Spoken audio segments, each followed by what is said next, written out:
Hello, Assalamu alaikum. This is Ansarul Kareem from English Fantasy.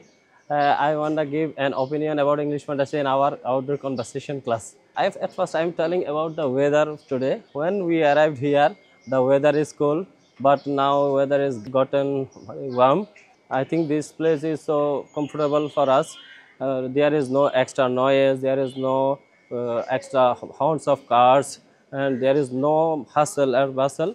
And I think my all friends are feeling comfortable about in this place. We are all are here for outdoor conversation class.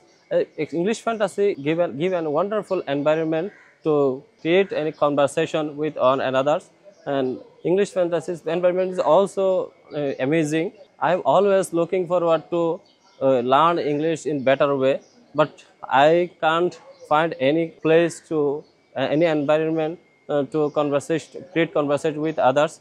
Now I have beautiful environment in English Fantasy, and English Fantasy is teaching where I think it's so amazing.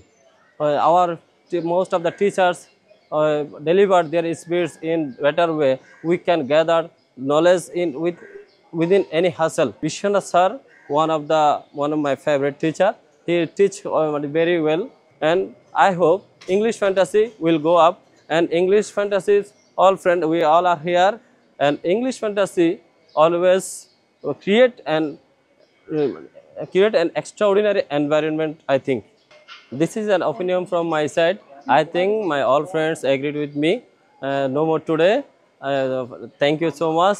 Thanks for listening patiently. Till then, Allah Hafiz. Assalamu alaikum.